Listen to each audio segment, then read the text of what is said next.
অসুবিধা হলো এখানে যে আদেশ হয় এই আদেশ সঠিকভাবে যথাসময়ে কমিউনিকেটেড হয় না। আপনারা দেখবেন একজন মানুষের আজকে জামিন হচ্ছে, তার আদেশ নিম্ন আদালতে যেতে 15 দিন 1 মাস সময় লাগছে। অথচ আজকে যার জামিন হচ্ছে তিনি তাহলে কোন আইন বলে জেলে আছেন?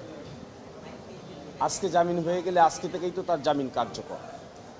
এই বিষয়টিকে তড়িৎ সিস্টেম ডেভেলপ করার জন্য সুপ্রিম কোর্টের আইনজীবী এবং ঢাকা কোর্টের আইনজীবী মিলে আমরা একটি রিট আবেদন দায়ের করেছিলাম।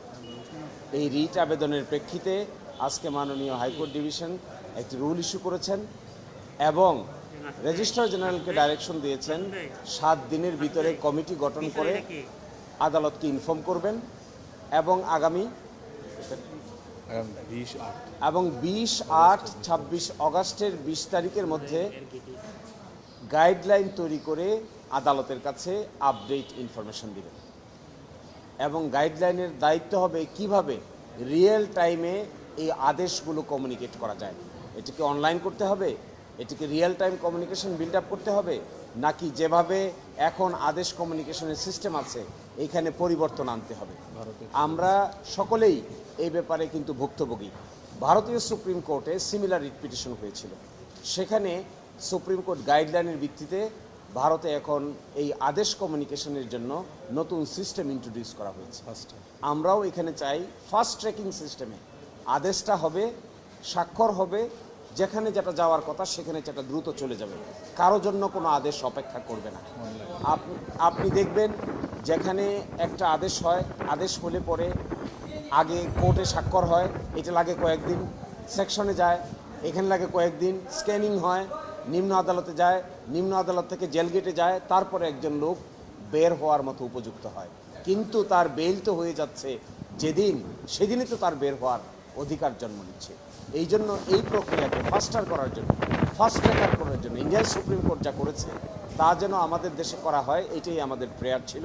তো 7 সদস্য বিশিষ্ট কমিটি, আমরা আশা করব আগস্ট মাসের 20 তারিখের ভিতরে যে রিপোর্ট সাবমিট করার কথা গাইডলাইনের, সেই রিপোর্ট তারা সাবমিট করবেন এবং বিচার ব্যবস্থায় একটা যুগান্তকারী পরিবর্তন দরকার। আমি প্রসঙ্গত বলতে চাই, আপনারা দেখবেন 5 আগস্টের পরে যে পরিবর্তনের স্বপ্ন মানুষ দেখেছে, আমাদের দেশের বিচারালয়ে এই পরিবর্তন কিন্তু এখন শুরু হবে।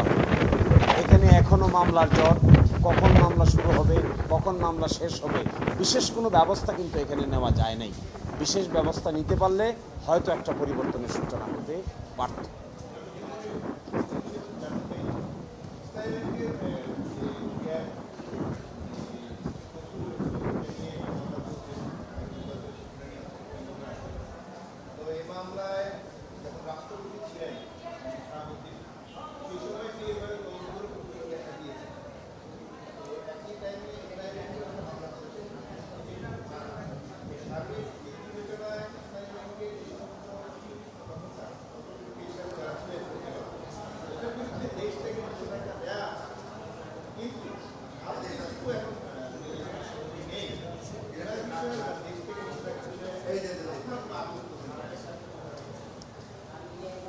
দেখেন, সাবেক রাষ্ট্রপতি জনাব শাহাবুদ্দিন সাহেব, তিনি এসালমের ইসলামী ব্যাংক লুট করার একজন অ্যাক্টিভ অংশীদার ছিলেন।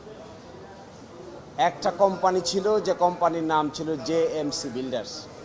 এই জেএমসি বিল্ডার্সের পক্ষ হয়ে তিনি ইসলামী ব্যাংকের নমিনেটেড ডাইরেক্টর ছিলেন। এই নমিনেটেড ডাইরেক্টর থেকে তিনি ভাইস চেয়ারম্যান হয়েছিলেন। তারপরে রাষ্ট্রপতি হওয়ার আগ পর্যন্ত তিনি সেই পদে বহাল ছিলেন।